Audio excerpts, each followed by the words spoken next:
You're never gonna let me out again. Maybe that's for the best. Maybe Dad was right about me.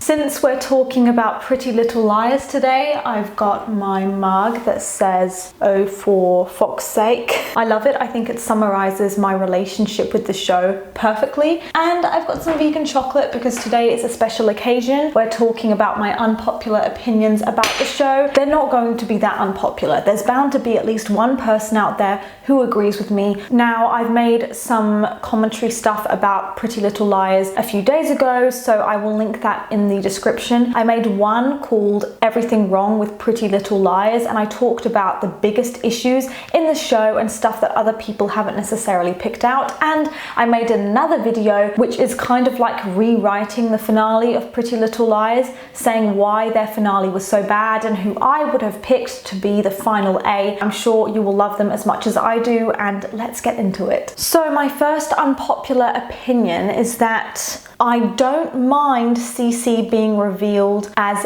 A, as long as the reveal after that for who AD was really good, in the sense that because I knew Pretty Little Liars wouldn't be over when I watched the Cece reveal happen, I knew they were going to get renewed for another season. She wasn't the ultimate bad guy, so it felt like we were getting closer to finding out who the real big bad was, so I was never too bothered because it didn't seem that significant or important. I would have been pissed if it was the final episode of the show, but I knew it wouldn't be, so I was fine with it. However, I feel like her lines were very cringy and her motives. She wasn't confident and self-aware in the fact that she was a villain, being like, yeah, I did it and I enjoyed it. Instead, it was like she was trying to skirt around the issue and be like, well, you know, I love all of you guys, that's why you're not dead yet. And it was just a bit cringy to watch and slightly unimpressive, watching her try to justify the stuff she did. So that was my biggest issue with her being revealed as A. And actually her personality too, I feel like wasn't very good. So it was a bit unimpactful because for me, she was always like a carbon cutout of Allison, but the less shocking version, because we kind of know what Allison's like. So whenever Cece did something scandalous, it was like, yeah, but Allison's already done that sort of thing before, and if Allison did this, she would do it 100 times better. You're nothing compared to Allison. You'll never be as iconic as Allison. It was hard for me to see her as a true impressive villain because Allison would always be more scary and she would always be in Allison's shadow. So, do you see Allie's big brother around much? He's around. Is he single? Yeah.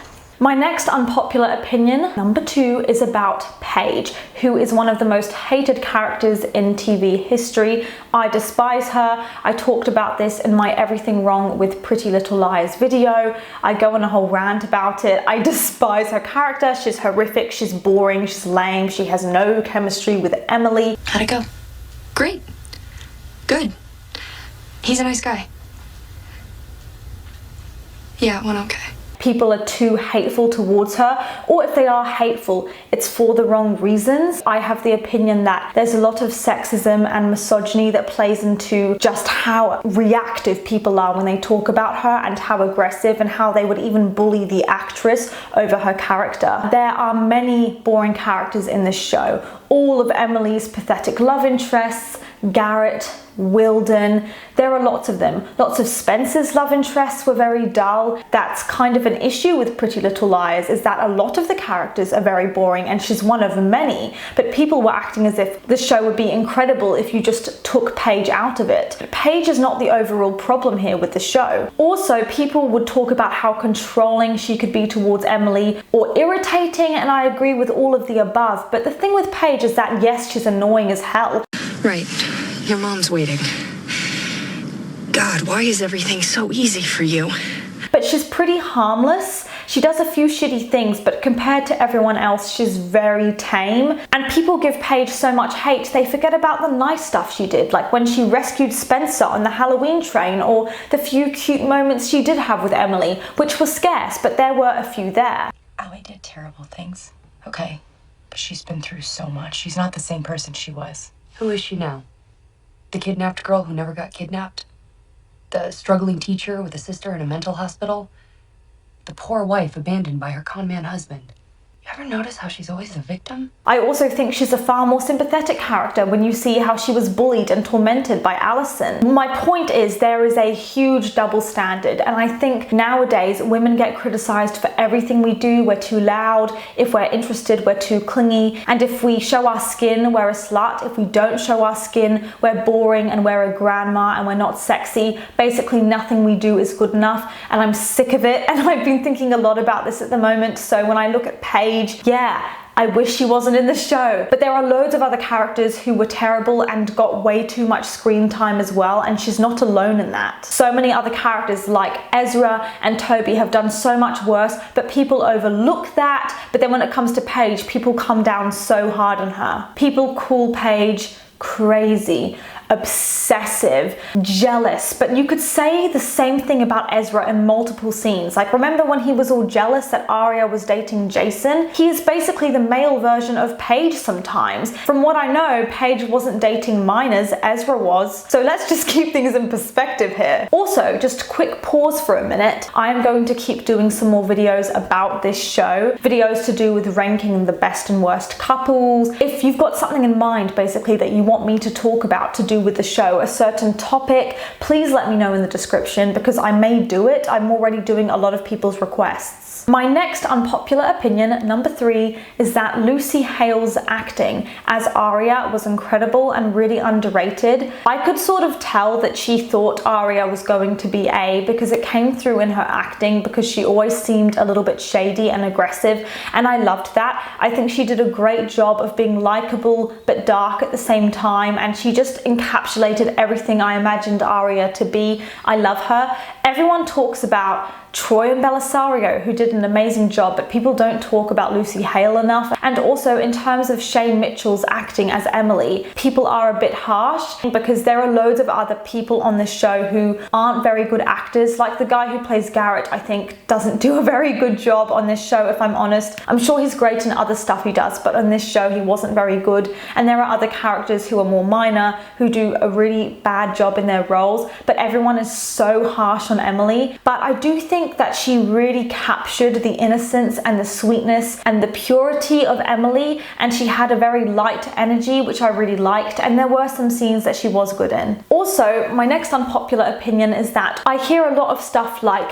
all the seasons had an incredible script and were perfect and flawless until the final season, and that's when the show really went downhill, and I completely disagree. I think there were signs all along from season 1 that the writers were out of their depth. For instance, Arya and Holden are fake dating, but are actually doing their own things in that time when they're pretending to be dating. Arya's actually going on a secret date with Ezra, Holden's up to his own shady stuff, and obviously you would be wanting to make sure the parents didn't find out, because you'd be in huge trouble. Arya's on her date with Ezra, it finishes, and then she goes back to where the mum will pick her up, and she notices that Holden isn't back yet from his activity, so she's just sort of standing there. Realistically, you would be thinking, right, my mum's going to be here at any minute, Holden's not here, even though we're meant to be on a date together. I need to make an excuse as to why we're not together, like should I say he's gone to the bathroom, and she'd be brainstorming things, but instead her mum pulls up and is like, where's Holden? And Arya just stares at her and goes, and just stares at her, and her mum is getting cross because she knows something's wrong, and luckily Holden turns up, but if he hadn't, Arya would have been screwed and she would have got them both in huge trouble, and that to me is extremely unrealistic and lazy writing. That's the sort of thing I'm talking about, where the writing is just a little bit tacky, and there are multiple scenes where stuff like that happens where it's extremely illogical. And even later in season 4, we know that Ezra only started dating Arya so he could get information about her friends, Allison, for his book, so he could be the next J.K. Rowling. And to me, it didn't even feel that justified, because it didn't seem like the sort of thing Ezra realistically would do, or the sort of thing you could guess. There weren't loads of clues leading up to it. The writers were just pulling something dramatic out of the hat that wasn't necessarily true to what we know about Ezra. And then Ezra gaslights Arya into thinking that there's nothing wrong with him and he's great, and her friends are terrible, and they're the ones that are spreading lies, and Spencer's doing drugs. I've been taking pills to stay awake. Where's this coming from? Right, this is kind of like an intervention. Yeah, I know, yours. Spencer, stop.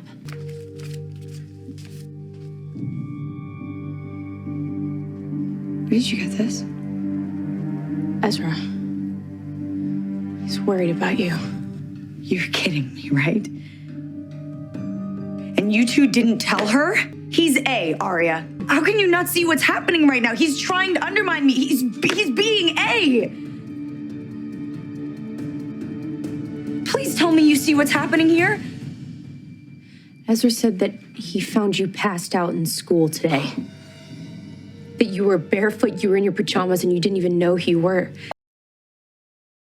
Everyone says, oh my gosh, when Ella and Byron find out about Aria and Ezra dating, it's so dramatic and amazing and juicy. But for me, it was just irritating and didn't really lead to anything. It's very anticlimactic and not as good as it was building up to be. Firstly, it doesn't really majorly affect Ezra and Aria's relationship. They take some time apart for a bit, but then they start secretly dating again. If you really want me to believe that they're soulmates and that this truly was a right person, wrong time situation, and Ezra truly does love her, I'll give you the benefit of the doubt, fine, let's say that's true. I want to see that whole event of the parents finding out and their shocked reactions be a bit of a slap in the face for Ezra and a wake-up call, and for him to realize, oh my god, the parents are right, I've been a total creep and Aria is too young for me, and even though I love her, she needs to live her life and have a chance to grow up and enjoy being a teenager. I'm going to take a step back, and then maybe when we're older we'll date, maybe not, but I'll let things fall into place. And then they should have stayed apart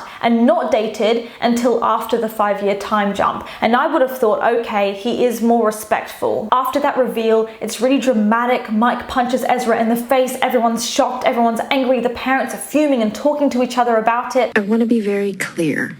I don't condone this relationship, but I'm also afraid of what may happen if I take the same stance as my husband.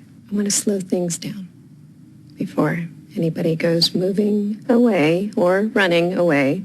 I want to understand what this is. And I was waiting for Ella to storm in and really drill her to find out, was he manipulating you? Have you slept together yet? Was he pressurizing you into it? Has Ezra dated other students at the school that you know about, Aria? Is this a pattern? They're even considering telling the police, okay? So you know they're shocked and you know that they know it's extremely inappropriate and bad and predatory. So if it's your own daughter, you'd want to know, is Ezra just an idiot or is he a danger to society? Has he done this before? Is he a stalker? What is actually going on? With that lack of info, what are they meant to know about Aria and Ezra's relationship and how it evolved? You're her parents, you would want to know every detail so you could understand what the relationship was like. And then you would be able to make an informed decision as to whether or not to contact the police. And if you really think is this predator, why aren't you calling the police? I don't get it. It's like they're not even aware that if he is this creep, she might have gone through some extreme trauma. They're just mad at her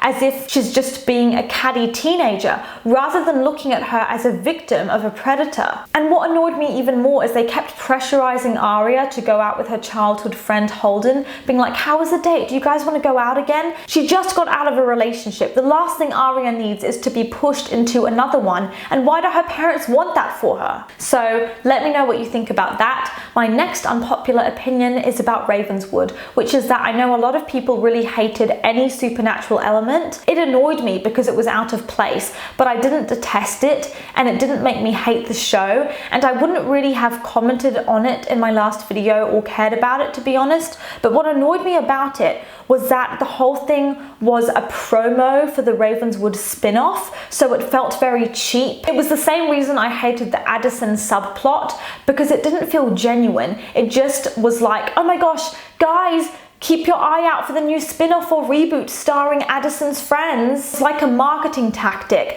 and somehow that annoyed me more than it being a bit irrelevant or out of place, because they weren't putting any actual thought into it or making it make sense. Like the fact that Caleb met this girl on a train or a bus or whatever it was. He barely knows anything about her. Is this about Miranda?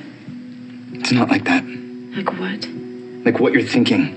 What am I thinking? And he's happy to abandon Hannah, who he apparently is in love with, to go off and help Miranda, this girl he doesn't even know or care about. That is not in Caleb's character. He wouldn't do that to her. My next unpopular opinion is that I know a lot of people watched the show purely for the shock value and the twists and turns and the oh my god dramatic moments. And what they liked about the show was the suspense and the mystery of it. But for me, those moments of the show were the most annoying because they became repetitive and cheap over time for me, and after the first season they stopped hitting hard and being impactful, and they started being annoying. When I look back on the show in retrospect, even though I loved it as a kid, it seems to me that the writers were focused more on shocking us and being unpredictable rather than having stuff make sense and be good. It's like they wanted to be smart and they wanted to outwit us and always be one step ahead of us. Hang on, plot twist guys, Jen is not actually blind, she's just been faking. Hang on, plot twist, she's back to being blind again.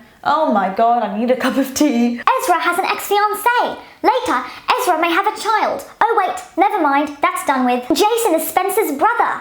Oh well, who cares? Hang on, Mary Drake is actually Spencer's mum. Hang on, Spencer has an evil twin. Ashley's going to be with Tom. Oh wait, he's not interested in her. Wait, I think he will be. They'll end up together. Nope, not going to work out.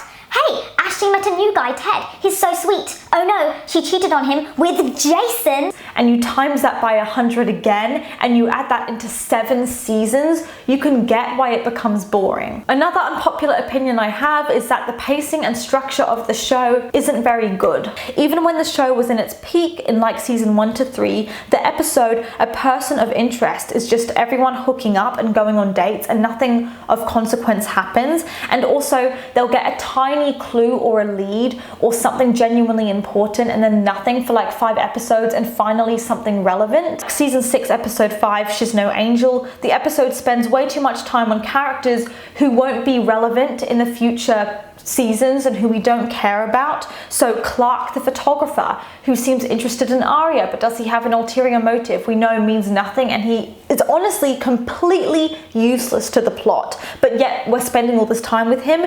And then Spencer talking to Dean, who again is boring and we don't care about. And then Leslie, a secret friend of Mona's, no relevance to her either. My next unpopular opinion is that often the girls would have actually been better being paired up with people they didn't actually end up with in the end of the show. For instance, I always loved Spencer and Toby together, but I also equally enjoyed it when she explored other relationships with Ren and stuff like that because it was just interesting and a nice change. I didn't hate her with other guys. I actually liked it. I thought it was fun. When Arya dated someone other than Ezra, they really don't give you a chance to ship her with anyone else because they're constantly pushing this narrative that Ezra is her soulmate. Because Noel was made into such a douchebag, again that was ruled off. But if Arya was AD, she would have been great with Noel. They could have been like an evil power couple. I really liked them together. Honestly, I was just so desperate. I even preferred her with Holden at some point. I just wanted her to have something refreshing, even if it was with the crustiest and most boring guy. I didn't care. I was all there for it. And with Emily, I have issues with Alison's redemption arc, which I talked about in my other videos, but I always really liked Emily with Samara and with Maya. My next unpopular opinion is that Emily is one of the best characters in the show. The only issue is Shay Mitchell's acting at points. Her storyline was so horrendous, but in terms of just Emily as a person, she is so sweet, so wholesome, so adorable, so kind, and I love her. I know she was boring, but that was because she was done dirty. She could have been interesting. My next unpopular opinion is that sometimes the girls treat their boyfriends or even their friends like shit. For instance, in season 2, Hannah is so neglectful towards Mona. Mona's trying to tell her about her life and her relationship with Noel, and Hannah is being so selfish and disinterested. At this barn dance, at the homecoming dance, at so many events where you're meant to be having fun with your partners, each time their boyfriends are left out in the cold and their night is ruined. They just abandon their friends or abandon their boyfriends, and at first I didn't mind, but after a while it became annoying because it was like they weren't present and actually enjoying the moment and enjoying the event. Even with Arya and Holden fake dating, one night they go out and both of their plans are cancelled, and so Holden says to Arya, do you want to get some food to share and hang out? And she's so reluctant, like, oh, I don't know, and it's so rude. I find that extremely rude. He was making an offer to hang out and you're saying no. What are you going to do? Go and Both of your plans have been cancelled. You've both got nowhere to go. You're in this bar. So if you're saying no to him, what's he gonna do? Go outside and leave you there and just wait for a few hours until the parents come to pick you up? Because if you leave early, it will look suspicious. So your only option is to hang out with him. And why would you say no? You were childhood friends. I don't get it. In one specific episode in season 1 or 2, Aria was infuriating me. And this was a while after she'd processed Ezra being with Jackie in the past. Ezra had explained it. And if Aria was still upset about that, she wasn't communicating with him. But genuinely, it felt like I'd missed an episode because she seemed so pissed off and I didn't understand what she was pissed off about because honestly, I had to rewind. I was like, did I miss something? Is there some subtext here? I don't know, because she is pissed off like he's done something horrible to her. Next, I wouldn't have minded if it took the girls 10 years to befriend Mona or a long time. So you're gonna tell me that Jesse made this little love connection? Mona, when it comes to me and my friends, you always have an agenda. A lot of people wanted them to become friends with Mona and love her and make her part of the group instantly, and I would have found this extremely unrealistic, and I don't mind if it took until after the 5-year time jump to finally accept her, or even if it only happened in the last few episodes of the show, because I think she burned them really badly. She was the first A, she was stalking them, she was hurting them, they hurt her in turn in the past, so there's a lot of history there, and it would be very painful.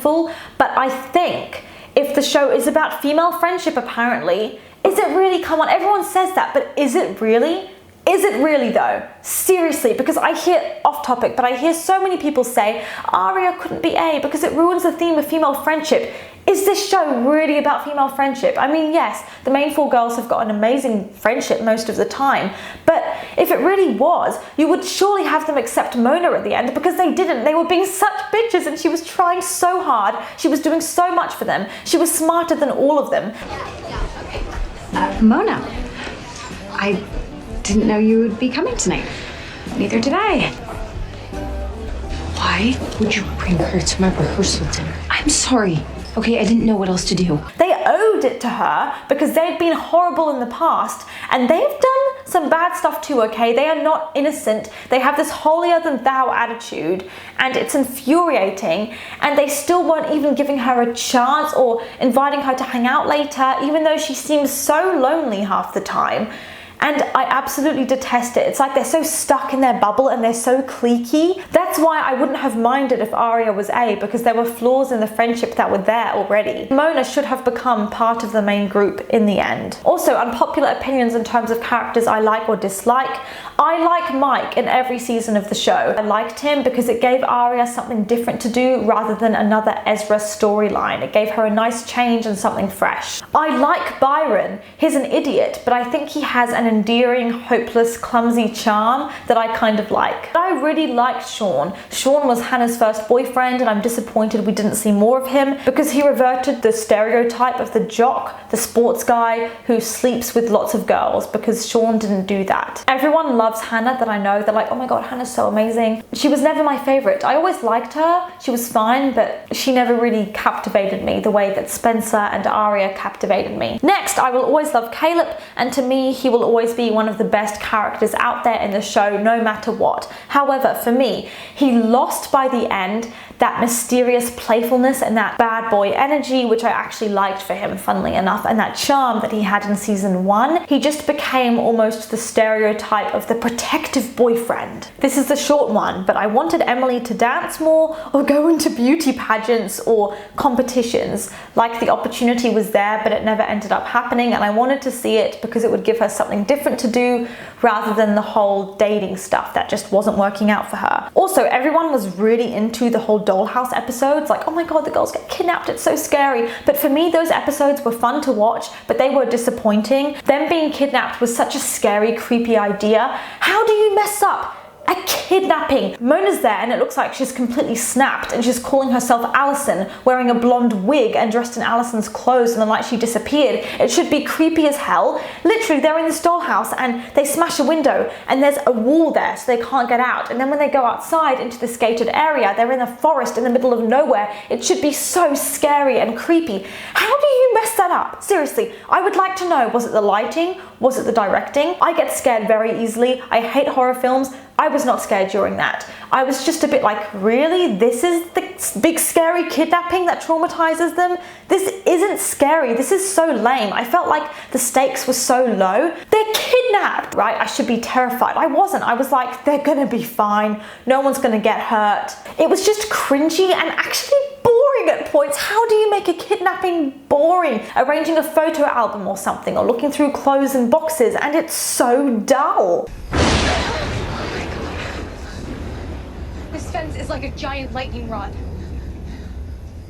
You gonna let us fry out here? Next one, this is one of the most unpopular of all, I'm sure, but one of the reasons I'd be okay with making Aria A or AD is because friendship is a fun part of the show and I like it, but to be fair, when it comes to TV shows, the bar is extremely low often in terms of friendships, especially for teen dramas. Of course they're friends, they love each other, they say I love you all the time, but they don't even spend that long talking about fun stuff as friends, just sitting, chilling with some popcorn, watching a movie, hanging out.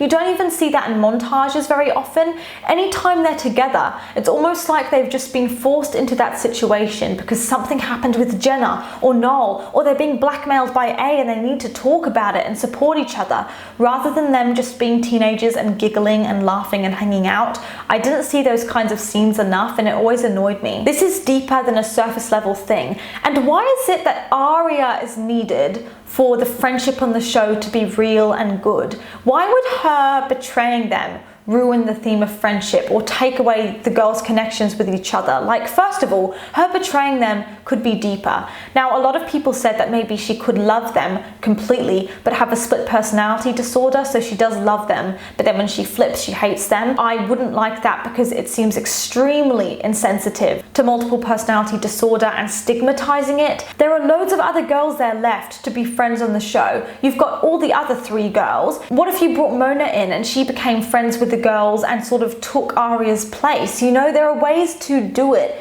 that could be good. Stuff's a bit dark sometimes and friendships don't always work out.